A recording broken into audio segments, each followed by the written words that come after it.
సిక్కోలు హృదయ స్పందన న్యూస్ కు స్వాగతం. నేను మిలికితా రెడ్డి. ముందుగా ఈ రోజు వార్తల్లో విశేషాలు ఇలా ఉన్నాయి. డాక్టర్ బిఆర్ అంబేద్కర్ విగ్రహ ఆవిష్కరణ. ముఖ్యమంత్రి వైఎస్ జగన్మోహన్ రెడ్డి దార్శనికతతో దేశ చరిత్రలో ఆంధ్ర రాష్ట్రం మరో నూతన అధ్యాయాన్ని లిఖించిందని రాష్ట్ర రెవెన్యూ మంత్రి ధర్మాన ప్రసాదరావు అన్నారు. ఈ మేరకు గురువారం అంబేద్కర్ విగ్రహానికి పూలమాలలు వేసి నివాళులర్పించారు. అనంతరం మీడియా ప్రతినిధులతో మాట్లాడుతూ అంబేద్కర్ విగ్రహం ప్రపంచంలోనే అతి పొడవైనటువంటి స్టీల్, ఇత్తడి, లోహాలతో తయారు చేయడం జరిగిందని అన్నారు. ఈ విషయాన్ని 5 సంవత్సరాల క్రితం రాష్ట్ర ముఖ్యమంత్రి తన పాదయాత్రలో రాష్ట్ర ప్రజలకు మాట ఇవ్వడం జరిగిందని, ఆ మాట మేరకు విజయవాడ నది ఒడ్డున ఈ విగ్రహాన్ని ఏర్పాటు చేసి ఆవిష్కరించే కార్యక్రమం శుక్రవారం చేపట్టనున్నట్లు తెలిపారు.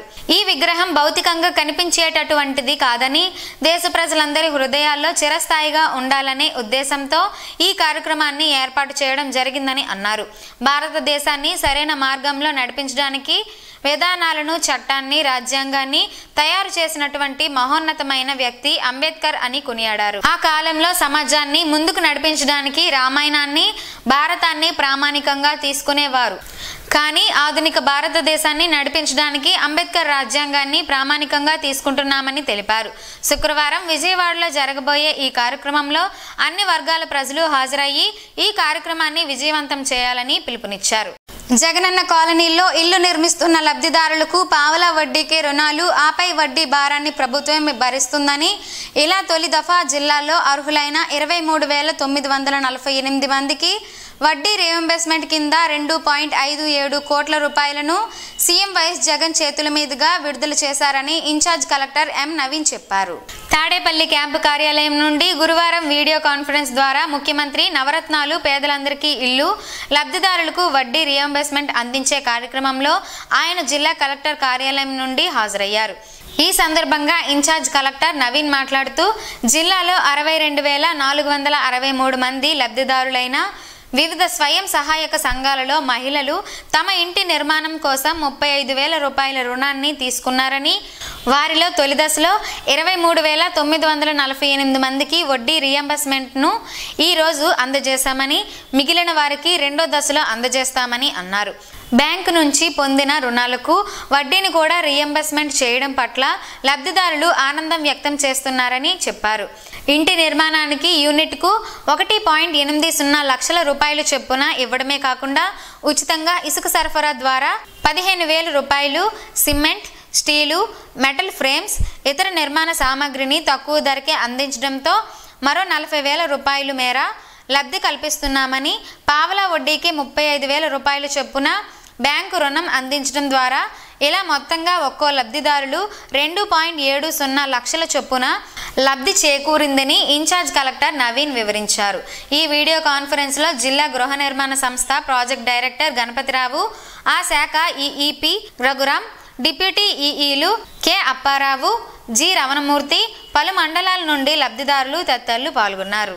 విశ్వసనీయ సమాచారం మేరకు అటవీ శాఖ అధికారులు గురువారం ఉదయం శ్రీకాకుళంలోని గుంటవీధి నిరాశ్రయుల షెల్టర్ వద్ద రామచిలుక పిల్లలను స్వాధీనం చేసుకుని వాటిని పట్టుకున్న వారిని అదుపులోకి తీసుకున్నారు. ఈ సందర్భంగా ఫారెస్ట్ సెక్షన్ ఆఫీసర్ సాయిరాం మాట్లాడుతూ, గుంటవీధిలోని నిరాశ్రయుల షెల్టర్లో చాలా ఏళ్లు ఆశ్రయం పొందుతున్న సంచార జాతులకు చెందిన వ్యక్తులు కోతులను తిప్పుతూ భిక్షాటన చేసుకుంటూ జీవనం సాగిస్తున్నారని, ఇదే సందర్భంలో వీరు రామచిలుక పిల్లలను పట్టుకొని ఇతర ప్రాంతాలకు తరలిస్తున్నట్లు తమకు సమాచారం అందడంతో ఉన్నతాధికారులు ఆదేశాల మేరకు సిబ్బంది అంతా వచ్చి సోదా చేయగా రామచిలుక పిల్లలను గుర్తించామని, ఈ వివరాలను ఉన్నతాధికారుల దృష్టికి తీసుకుని వెళ్లి చట్టపరమైన చర్యలు తీసుకుంటామని ఆయన తెలిపారు. ఈ ఆపరేషన్ కార్యక్రమంలో forest ranger officer Niharika, section ఆఫీసర్లు రాంబాబు, జగదీష్, బీట్ ఆఫీసర్ భాషా తదితరులు ఉన్నారు. ట్రాఫిక్ నిబంధనలు ఎవరు ఉల్లంఘించినా కఠిన చర్యలు తప్పవని శ్రీకాకుళం ట్రాఫిక్ డీఎస్పీ ప్రసాదరావు హెచ్చరించారు. గురువారం 7 రోడ్ల కూడలి వద్ద జిల్లా ఎస్పీ జిఆర్ రాధిక ఆదేశాల మేరకు ట్రిపుల్ రైడింగ్ పై చర్యలు చేపట్టారు. యువత ట్రిపుల్ రైడింగ్ చేయడం వల్ల రోడ్డు ప్రమాదాలు సంభవిస్తున్నాయని డీఎస్పీ తెలిపారు. ముఖ్యంగా యువత ట్రాఫిక్ నిబంధనలు పాటించడం లేదని, వారిలో పరివర్తన కోసం కౌన్సిలింగ్ నిర్వహించి ట్రాఫిక్ నిబంధన తెలియజేస్తున్నామని చెప్పారు. ట్రాఫిక్ నిబంధనల ప్రకారం వాహనాలు నడుపుతామని, ప్రమాదాలకు గురి కాకుండా జాగ్రత్త వహిస్తామని యువతతో ప్రతిజ్ఞ చేయించారు. కౌన్సిలింగ్ లో ట్రాఫిక్ ఎస్ఐ హరికృష్ణ సిబ్బంది పాల్గొన్నారు. ప్రభుత్వ ఆదేశాల మేరకు జిల్లాలో అన్ని తరగతులకు చెందిన కులాలు వారి సంఖ్యను లెక్కించేందుకు జనవరి 19 నుండి గణనను ప్రారంభించనున్నట్లు జిల్లా ఇన్ఛార్జ్ కలెక్టర్ మల్లారపు నవీన్ వెల్లడించారు. ఈ మేరకు ఆయన ఒక ప్రకటన విడుదల చేస్తూ కులగణన కోసం ప్రభుత్వం విడుదల చేసిన షెడ్యూల్ను ప్రకటించారు. కులగణన తర్వాత ప్రజల జీవన ప్రమాణాల మెరుగుదలకు అనుగుణంగా ప్రణాళికలు రూపొందించవచ్చని ఆయన తెలిపారు. జనవరి 19 నుండి కులగణన ప్రారంభించి జనవరి 28 వరకు కొనసాగనుందని, కులగణనలో గ్రామ, వార్డు, సచివాలయ సిబ్బంది చురుకుగా పాల్గొంటారని, వారు తమ పరిధిలో ఉన్న ఇళ్ల వద్దకు వెళ్లి ప్రత్యేకంగా రూపొందించిన యాప్ ద్వారా వారి వివరాలను సేకరిస్తారని అన్నారు. ఈ కులగణన కార్యక్రమంకు ప్రజాప్రతినిధులు, సంబంధిత కుల సంఘ నాయకులు పాల్గొని సదరు కార్యక్రమం పట్ల ప్రజలకు అవగాహన కల్పించి జయప్రదం చేయవలసిందిగా కోరి ఉన్నారు. ఇంకను ఈ గణనలో నమోదు కానటువంటి ప్రజలు జనవరి 29 నుండి ఫిబ్రవరి 2 వరకు సంబంధిత గ్రామ, వార్డు సచివాలయంలకు వెళ్లి విధిగా నమోదు చేసుకోగలరని కోరినారు. ఈ కార్యక్రమం అనంతరం ఆయా సచివాలయ పరిధిలో 10% ఇళ్లలో రీవెరిఫికేషన్ చేసి గణన వివరాలను ఫిబ్రవరి 15 వరకు సరిపోల్చి చూస్తామని చెప్పారు. తెలుగుదేశం పార్టీ వ్యవస్థాపకులు దివంగత నేత నందమూరి తారక రామారావు వర్ధంతి కార్యక్రమం గురువారం ఆ పార్టీ నాయకులు ఆధ్వర్యంలో జరిగింది. ఎన్టీఆర్ వర్ధంతిని పురస్కరించుకుని టీడీపీ నగర అధ్యక్షుడు మాదార్పు వెంకటేష్ స్థానిక నాయకులతో కలిసి స్థానిక 7 రోడ్ల కూడలి వద్ద గల ఎన్టీఆర్ విగ్రహానికి గజమాల వేసి నివాళులర్పించారు. అనంతరం మాదార్పు వెంకటేష్ మాట్లాడుతూ తెలుగువారి కీర్తి, ఖ్యాతి, ఆంధ్రుల ఆత్మగౌరవం, వెన్నుదన్ను, సంక్షేమంకు ఆద్యులు, కారణ జన్ములు, బడుగు బలహీన వర్గాలకు రాజ్యాధికారం అందించిన మహనీయుడు ఎన్టీఆర్ అని కొనియాడారు. సినీ రంగంలోనూ రారాజుగా వెలుగొందారని, రాజకీయాల్లోకి వచ్చి పేదల కోసం ఎన్నో సంక్షేమ కార్యక్రమాలు ప్రవేశపెట్టారని చెప్పారు. రానున్నది టీడీపీ ప్రభుత్వమేనని, చంద్రబాబు నాయుడు సీఎంగా రాష్ట్రాన్ని అభివృద్ధి చేస్తారని తెలిపారు. అనంతరం పేద మహిళలకు శ్రీకాకుళం నియోజకవర్గం తెలుగుదేశం పార్టీ ఇన్ఛార్జ్ గుండ లక్ష్మీదేవి అందించిన చీరలను పేద మహిళలకు పంపిణీ చేశారు. ఈ కార్యక్రమంలో స్థానిక నాయకులు చిట్టి నాగభూషణం, సింతు సుధాకర్, ముద్దాడ కృష్ణమూర్తి నాయుడు, చిట్టి మోహన్, పిఎంజే బాబు, జామి భీమశంకర్రావు, కోటేశ్వరరావు, ఒంగటి వెంకటరమణ, పేరూరి నాగేశ్వరరావు, విభూది సూరిబాబు, కోమనాపల్లి వెంకటరాజు, సేర రమణ, దొంగ శ్రీధర్, కవ్వాడి సుశీల, హరి తదితరులు ఉన్నారు. కాంగ్రెస్ పార్టీ రాష్ట్ర అధ్యక్షురాలిగా ఈ నెల 21వ తేదీన ఇడుపులపాయలో వైఎస్ షర్మిల ప్రమాణ స్వీకారం చేయనున్నారని పిసిసి ప్రధాన కార్యదర్శి నాగభూషణ్ రావు తెలిపారు. ఈ మేరకు గురువారం స్థానిక ఇందిరా విజ్ఞాన్ భవన్లో నిర్వహించిన మీడియా సమావేశంలో ఆయన మాట్లాడుతూ కాంగ్రెస్ కు పూర్వ వైభవం రానుందని ఆశాభావం వ్యక్తం చేశారు. 21వ తేదీ తర్వాత పెద్ద ఎత్తున కాంగ్రెస్ పార్టీలోకి చేరేందుకు పెద్ద ఎత్తున నాయకులు సిద్ధంగా ఉన్నారని అన్నారు. అలాగే షర్మిలమ్మ ప్రమాణ స్వీకార మహోత్సవానికి పెద్ద ఎత్తున శ్రీకాకుళం జిల్లా నుండి కార్యకర్తలు, అభిమానులు, వైఎస్ అభిమానులు తరలి రావాలని పిలుపునిచ్చారు. 2004 సంవత్సరం నుండి 2009 వరకు కాంగ్రెస్ హయాంలో సువర్ణ పాలన వైఎస్ ముఖ్యమంత్రిగా కొనసాగించారని గుర్తు చేశారు. ప్రస్తుత కాంగ్రెస్ చీఫ్ కు సముచిత స్థానాన్ని అధిష్టానం కల్పించినట్లు తెలిపారు. రానున్న సార్వత్రిక ఎన్నికల్లో కాంగ్రెస్ గెలుపు తథ్యమని అన్నారు. శ్రీకాకుళం జిల్లా నుండి రాష్ట్ర కార్యవర్గంలోకి కేవీఎల్ఎస్ ఈశ్వరిని తీసుకొని రాష్ట్ర మహిళా ఉపాధ్యక్షురాలిగా స్థానం కల్పించడంపై హర్షం వ్యక్తం చేస్తూ ఆమెకు అభినందనలు తెలిపారు. ఈ కార్యక్రమంలో పార్టీ నాయకులు మంత్రి నరసింహమూర్తి, రమేష్ నాయుడు తదితరులు పాల్గొన్నారు. టీడీపీ జనసేన పొత్తులో భాగంగా ఇచ్చాపురం ఎమ్మెల్యే టికెట్ను దాసరి రాజు యాదవ్కు కేటాయించాలని జిల్లా యాదవ సంఘాల నాయకులు డిమాండ్ చేశారు. ఈ మేరకు గురువారం జిల్లా కేంద్రంలోని స్థానిక ఎన్జీఓ హోంలో నిర్వహించిన సమావేశంలో జిల్లా అధ్యక్షుడు గెద్దబోయిన కృష్ణ యాదవ్ మాట్లాడుతూ తమ యాదవులకు టీడీపీ, జనసేన ప్రాధాన్యత ఇవ్వాలని అన్నారు. ఇచ్చాపురంలో గెలుపును శాసించగల సంఖ్యాబలం తనకుందని, గతంలో కూడా ఓటు బ్యాంకును సాధించుకున్న విషయాన్ని గుర్తు చేశారు. గత కొన్నేళ్లుగా టీడీపీ యాదవులకు ఇవ్వాల్సిన ప్రాధాన్యత ఇవ్వడం లేదని ఆరోపించారు. ప్రస్తుత అధికార పార్టీ మాత్రం యాదవులకు ప్రాధాన్యత ఇస్తుందని, కేవలం మాటలతోనే కాకుండా చేతల్లో కూడా చూపుతుందని చెప్పారు. మన్యం, విజయనగరం, శ్రీకాకుళం, విశాఖ తదితర జిల్లాల్లో ఎక్కడ యాదవులకు ప్రాధాన్యత ఇచ్చారో చెప్పాలని డిమాండ్ చేశారు. సంఘం నాయకులు కాళ్లబోయిన లోకనాథం యాదవ్ మాట్లాడుతూ దాసరి రాజు యాదవ్ కు ఎమ్మెల్యే టికెట్ను కేటాయించాలని డిమాండ్ చేశారు. లేనిచో తమ సత్తా ఏంటో చూపుతామని తెలిపారు. ఈ కార్యక్రమంలో సంఘం ప్రతినిధులు దాసరి రాము, బోర పాపారావు, ఎన్ హేమసుందర్రావు, పి గోపి యాదవ్ తదితరులు పాల్గొన్నారు. తెలుగు సినీ వినీల ఆకాశంలో ఓ ధృవతారగా వెలిగి రాజకీయ జీవితంలో తెలుగుదేశం పార్టీని స్థాపించి రాజకీయాలను పూర్తిగా మార్చిన ఘనత నందమూరి తారక రామారావుదని శ్రీకాకుళం నియోజకవర్గ తెలుగుదేశం పార్టీ యువ నాయకులు గొండు శంకర్ అన్నారు. శ్రీకాకుళం పట్టణంలోని 7 రోడ్ల కోడలి వద్ద ఎన్టీఆర్ వర్ధంతిని పురస్కరించుకొని ఎన్టీఆర్ విగ్రహానికి పూలమాలలు వేసి నివాళులర్పించారు. ఈ సందర్భంగా ఎన్టీ రామారావు సినీ రాజకీయ జీవితంపై రాష్ట్ర మాజీ గిడ్డంగుల శాఖ అధ్యక్షులు ఆరవల మోహన్ రావు ఆధ్వర్యంలో గొండు శంకర్ చేతుల మీదుగా పుస్తకావిష్కరణ కార్యక్రమం జరిగింది. ఈ సందర్భంగా శంకర్ మాట్లాడుతూ తెలుగుదేశం పార్టీ పంచభూతాలు ఉన్నంత వరకు ఆపేవారు లేరని అన్నారు. అన్న నందమూరి స్థాపించిన తెలుగుదేశం పార్టీ చంద్రబాబు నాయుడు నాయకత్వంలో నారా లోకేష్తో పార్టీ ముందుకు వెళ్తుందని అన్నారు. ఎన్టీఆర్ జీవిత చరిత్రను ఎన్ని పుస్తకాలు రాసినా చాలవని, ఆయన రాజకీయ ప్రస్థానం ఒక చరిత్రాత్మక ఘట్టమని, అటువంటి రాజకీయ నాయకులు మరి పొట్టరని చెప్పారు. ఈ కార్యక్రమంలో మాజీ కౌన్సిలర్ అంబటి లక్ష్మీరాజ్యం, మాజీ కౌన్సిలర్ పాండ్రంకి శంకర్, ఇప్పిలి తిరుమల రెడ్డి శంకర్, ముక్కల్ల శ్రేణు, గొండ భాస్కర్, గొండు వెంకటరామమూర్తి, బుర్రి మధు, అభిమానులు, కార్యకర్తలు తదితరులు పాల్గొన్నారు. ఈ నెల 21వ తేదీ నుండి జరగనున్న లెనిన్ శతవర్ధంతి సభలను జయప్రదం చేయాలని సిపిఎం జిల్లా కార్యదర్శి డి గోవిందరావు, జిల్లా కార్యవర్గ సభ్యులు బవిరి కృష్ణమూర్తి పిలుపునిచ్చారు. సిపిఎం జిల్లా కార్యాలయంలో జరిగిన సమావేశంలో వారు మాట్లాడుతూ ప్రపంచంలోనే తొలి సోషలిస్టు విప్లవాన్ని సాధించిన మహా విప్లవ నేత కామ్రేడ్ లెనిన్ అని తెలిపారు. లెనిన్ శతవర్ధంతి ప్రపంచవ్యాప్తంగా జరుపుకుంటున్నారని వారు తెలిపారు. శ్రామిక వర్గ విప్లవ నేత, 20వ శతాబ్దపు గొప్ప మార్కిస్టు మేధావి కామ్రేడ్ విఐ లెనిన్ శతవర్ధంతి 2024 జనవరి 21 నుండి ప్రారంభమై సంవత్సరం పొడవునా వివిధ రకాల కార్యక్రమాలు జరుగుతాయని, 21వ తేదీన జిల్లా వ్యాప్తంగా వర్ధంతి సభలు జరపాలని కోరారు. కమ్యూనిస్టు అభిమానులు, శ్రేయోభిలాషులు, ప్రగతిశీలవాదులు అందరూ ఈ కార్యక్రమాల్లో పాల్గొని నివాళులు అర్పించాలని విజ్ఞప్తి చేశారు. ప్రపంచంలోనే మొట్టమొదటి శ్రామిక వర్గ రాజ్యం సోవియట్ యూనియన్ను సాధించిన ఘనత లెనిన్ నాయకత్వానికి దక్కుతుందని అన్నారు. గారమండల జిల్లా పరిషత్ ఉన్నత పాఠశాలలో 1996 నుండి 2001 సంవత్సరాల మధ్య చదువుకున్న పూర్వ విద్యార్థులు ఆత్మీయ సమ్మేళనం బుధవారం సాలిహొండం వేణుగోపాల స్వామి ఆలయంలో అత్యంత వైభవంగా నిర్వహించారు. ఈ సందర్భంగా ఆనాటి ఉపాధ్యాయులను ఘనంగా సత్కరించారు. వారి బోధనల వల్లనే నేడు ఈ స్థాయిలో ఉన్నామని విద్యార్థులంతా గర్వంగా చెప్పుకొని గురువుల ఆశీస్సులు తీసుకున్నారు. పూర్వ విద్యార్థులు ఒకరిని ఒకరు పలకరించుకొని గత స్మృతులను గుర్తు చేసుకున్నారు.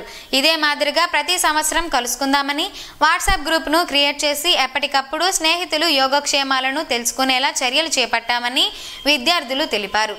చాలా రోజుల తర్వాత మళ్ళీ తన మిత్రులను కలుసుకోవడం చాలా ఆనందంగా ఉందని, చాలా ఉత్సాహంగా ఉన్నట్లు చెప్పారు. ఈ కార్యక్రమంలో నిర్వాహకులు రమణమూర్తి, బడగల శివప్రసాద్, కర్రి సంతోష్, లక్ష్మణరావు, అప్పలనాయుడు తదితరులు ఉన్నారు. కుల మతాలకు అతీతంగా అన్ని వర్గాల వారి హక్కుల కోసం, అభ్యున్నతి కోసం పాటుపడిన అంబేద్కర్ అందరివాడని ఇన్ఛార్జ్ జిల్లా కలెక్టర్ ఎం నవీన్ పేర్కొన్నారు. సామాజిక సమతా సంకల్ప మహోత్సవంలో భాగంగా అంబేద్కర్ కోడలి వద్ద డాక్టర్ బిఆర్ అంబేద్కర్ విగ్రహానికి పూలమాలలు వేసి ఘనంగా నివాళులర్పించారు. అనంతరం ఇన్ఛార్జ్ కలెక్టర్ మాట్లాడుతూ ఈ నెల 19న డాక్టర్ బిఆర్ అంబేద్కర్ 125 అడుగుల విగ్రహాన్ని విజయవాడ స్వరాజ్య మైదానంలో 19 ఎకరాల విస్తీర్ణంలో 404 కోట్ల రూపాయల వ్యయంతో రాష్ట్ర ప్రభుత్వం ఆవిష్కరించనున్నట్లు తెలిపారు. అంబేద్కర్ ఉద్యోగం కోసం ఉన్నత చదువులు చదవలేదని, విజ్ఞానార్జన కోసం సమాజానికి తన చదువు ఉపయోగపడాలని చదివారని తెలిపారు. చదివే కాకుండా కుల, మత, రాజకీయ, ఆర్థిక అంశాలపై అనేక పుస్తకాలను రచించారని, విద్యార్థులు కొంత సమయాన్ని కేటాయించి వారి రచనలను చదవాలని, ప్రతి విద్యార్థి అంబేద్కర్ జీవిత చరిత్రను తెలుసుకోవాలని అన్నారు. విజయవాడ మంగళగిరి టీడీపీ కార్యాలయంలో చంద్రబాబు సమక్షంలో శ్రీకాకుళంకు చెందిన రెడ్డి చిరంజీవులు, ఆయన కుమారులు పార్టీలో చేరారు. రెడ్డి చిరంజీవులు కొడుకులు శివనారాయణ, రామకృష్ణ నాయుడు ఈ ఇద్దరితో మరో 20 మంది టీడీపీ కండువాలు కప్పుకున్నారు. శ్రీకాకుళం నియోజకవర్గం తెలుగుదేశం పార్టీ గుండ లక్ష్మీదేవి నేతృత్వాన ఈ చేరికలు జరిగాయి. వచ్చే ఎన్నికల్లో పార్టీ విజయానికి కృషి చేయాలని అధినేత వీరికి సూచించారు. గుండ లక్ష్మీదేవి అభ్యర్థిత్వాన్ని బలపరిచి ఆమెకు అఖండ విజయం చేకూరాలని అన్నారు. చేరికల సందర్భంగా రెడ్డి చిరంజీవుల కుటుంబాన్ని అధినేత చంద్రబాబు, తెలుగుదేశం పార్టీ రాష్ట్ర అధ్యక్షులు కింజరాపు అచ్చెన్నాయుడు, పార్లమెంట్ సభ్యులు ఎంపీ కింజరాపు రామ్మోహన్ నాయుడు అభినందించారు. ఎలక్షన్ కమిషన్ ఆదేశాల మేరకు ముసాయిదా ఓటర్ల జాబితా ప్రకటన నుంచి గత డిసెంబర్ 9 వరకు వచ్చిన క్లెయిమ్ల పరిశీలన పూర్తయిందని, ఈ నెల 22వ తేదీన తుది ఓటర్ల జాబితా ప్రచురణ ఉంటుందని జిల్లా రెవెన్యూ అధికారి ఎం గణపతిరావు తెలిపారు. రానున్న ఎన్నికలకు సంబంధించి పోలింగ్ శాతం పెంచేందుకు అవగాహన కార్యక్రమాలు నిర్వహించడం జరుగుతోందని అన్నారు. బుధవారం డిఆర్ఓ ఛాంబర్ వద్ద గుర్తింపు పొందిన రాజకీయ పార్టీల ప్రతినిధులతో 28వ వారపు సమావేశం నిర్వహించారు. ఈ సందర్భంగా డిఆర్ఓ మాట్లాడుతూ డిసెంబర్ 9 వరకు వచ్చిన దరఖాస్తులను క్షేత్రస్థాయిలో పరిశీలన పూర్తి చేశామని అన్నారు. వాటితో సంబంధం లేకుండా ఎన్నికల నోటిఫికేషన్ వచ్చే వరకు దరఖాస్తు చేసుకునే వారి మార్పులు చేర్పుల ప్రక్రియ నిరంతరం కొనసాగుతూ ఉంటుందని స్పష్టం చేశారు. ఈ కార్యక్రమంలో పలు రాజకీయ పార్టీల ప్రతినిధులు P Suresh Babu, yes Satyanarayana, KV Ramaraju, Someswara Rao తదితరులు పాల్గొన్నారు. ఎలక్టోర్స్ ఫైనల్ పబ్లికేషన్ ఈ నెల 22వ తేదీన ఉంటుందని ఓటర్ల జాబితా జిల్లా ప్రత్యేక పరిశీలకులు జె శ్యామలరావు వెల్లడించారు. గురువారం జిల్లా కలెక్టర్ కార్యాలయంలో ఇన్ఛార్జ్ జిల్లా collector M Naveen, Tekkali sub collector, ఆర్డీఓలు, జిల్లాలోని ఈఆర్ఓలు, ఏఈఆర్ఓలు ప్రత్యేక సమావేశం ఏర్పాటు చేశారు. ఈ సందర్భంగా ఆయన మాట్లాడుతూ పబ్లికేషన్ను అందరూ ఎలక్టోరల్స్ పరిశీలించుకునే విధంగా తగు చర్యలు తీసుకోవాలని ఆదేశించారు. గ్రామస్తులు తమ పేర్లను జాబితాలో పరిశీలన చేసుకొనుటకు పబ్లిసిటీ చేయాలని అన్నారు. ఎపిక్ కార్డులు అందరూ ఎలక్టోరల్స్ చేరే విధంగా చర్యలు తీసుకోవాలని చెప్పారు. వివిధ రాజకీయ పార్టీల నుండి వచ్చిన ఫిర్యాదులకు తీసుకున్న చర్యలను రాజకీయ పార్టీలకు తెలియజేయాలని అన్నారు. జిల్లాలో ఉన్న పోలింగ్ కేంద్రాల వద్ద మరుగుదొడ్లు, విద్యుత్ తదితర సదుపాయాలు ఉన్నాయా లేదా, అక్కడ ఉండే సమస్యలు పరిష్కారం చేసింది లేనిది అడిగి తెలుసుకున్నారు. తొలగింపులు, చేర్పులకు సంబంధించి ఎవరైనా బల్క్గా దరఖాస్తులు ఎవరైనా ఇచ్చినా అలాంటి వారిని గుర్తించి చర్యలు తీసుకోవాలని ఆదేశించారు. అనంతరం ఏర్పాటు చేసిన సమావేశంలో జిల్లా ఇన్ఛార్జ్ కలెక్టర్ ఎం నవీన్ మాట్లాడుతూ పోలింగ్ కేంద్రాల వద్ద ఇప్పటి వరకు మరుగుదొడ్లు, విద్యుత్, ర్యాంప్స్, తాగునీరు తదితర సౌకర్యాలు లేకపోతే తక్షణమే ఏర్పాటుకు చర్యలు తీసుకోవాలని ఆదేశించారు. ఈ సమావేశంలో ఆర్డీఓలు, ఉప కలెక్టర్లు, తహసీల్దార్లు, ఉప తహసీల్దార్లు తదితరులు పాల్గొన్నారు. బొంతలకోడూరు జిల్లా పరిషత్ ఉన్నత పాఠశాలకు చెందిన 2003-2004 బ్యాచ్ విద్యార్థులు సంక్రాంతిని పురస్కరించుకొని ఆత్మీయ సమ్మేళనం నిర్వహించారు. 20 ఏళ్ల తర్వాత తమ సహచర విద్యార్థులను కలుసుకొని ఆనందంతో, ఉత్సాహంతో ఈ కార్యక్రమాన్ని జరుపుకున్నారు. ఆనాటి జ్ఞాపకాలను నెమరువేసుకొని పులకించిపోయారు. తమకు విద్యాబుద్ధులు చెప్పిన గురువులను ఈ సందర్భంగా సత్కరించి వారి ఆశీస్సులను పొందారు. స్నేహితుల సుఖదుఖాలతో పాలు పంచుకోవాలని, సహాయ సహకారాలు అందించాలని ఒకరికొకరు సూచించుకున్నారు. చివరిగా భావోద్రేకంతో, చెమకర్చిన కళ్ళతో తమ చిరకాల స్నేహితులకు ఆత్మీయ ఆలింగనాలు, కరచారణాలతో వీడ్కోలు పలికారు. అక్కులపేట జడ్పీ హైస్కూల్లో చదువుకున్న 1994 బ్యాచ్కు చెందిన పూర్వ విద్యార్థులంతా ఆత్మీయ కలయిక సమావేశం నిర్వహించారు. ఈ సందర్భంగా తోటి స్నేహితుల ఇబ్బందులను దృష్టిలో ఉంచుకొని ఇటీవల మరణించిన బొడ్లపాడు గ్రామానికి చెందిన మరుకుర్తి నాగార్జున కుటుంబానికి 30,000 రూపాయలు, అలాగే జగ్గు శాస్త్రిపేట గ్రామానికి చెందిన దండుపాటి రామకృష్ణ కాళ్ళు బాగోలేక పనిచేయడానికి వీలు లేనందున మిత్రుని కుటుంబానికి 10,000 రూపాయలను అందజేశారు. అలాగే సంత కొత్తవలస గ్రామానికి చెందిన మన్నెన రామారావుకి యాక్సిడెంట్ కారణంగా 2 కాళ్ళు దెబ్బతిన్నందున కుటుంబానికి 10,000 రూపాయలు అందజేశారు. ఆపదలో ఉన్న స్నేహితులను ఆదుకోవడం తమ కర్తవ్యంగా భావిస్తున్నట్లు పూర్వ విద్యార్థులు తెలిపారు. ఈ కార్యక్రమంలో చింతాడ అప్పారావు, బెండి మన్మథరావు, గొర్లి ప్రసాదరావు, విశాలాక్షి, మంగరాజు పాపారావు, నంబారు వాసుదేవరావు తదితరులు ఉన్నారు. లవంగాలతో పలు ఆరోగ్య ప్రయోజనాలున్నాయని ఆరోగ్య నిపుణులు చెబుతున్నారు. ఆ వివరాలేంటో ఈ రోజు ప్రసారమయ్యే ఆరోగ్యమే మహాభాగ్యంలో తెలుసుకుందాం.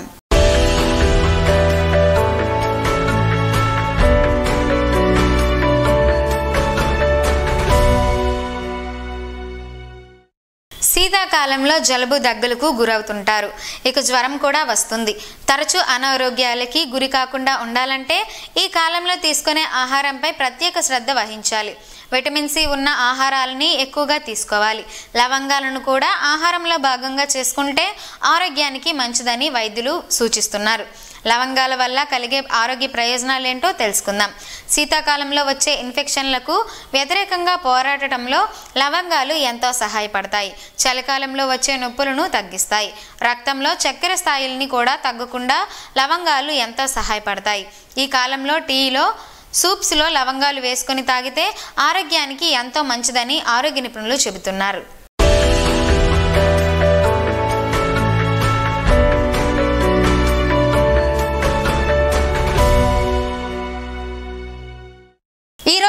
జీవితంలో ఒక మంచి మాటను విందాం, ఆచరిద్దాం. సమాజ శ్రేయస్సును కాంక్షించే మహనీయుల మాటల్లోంచి ఈరోజు.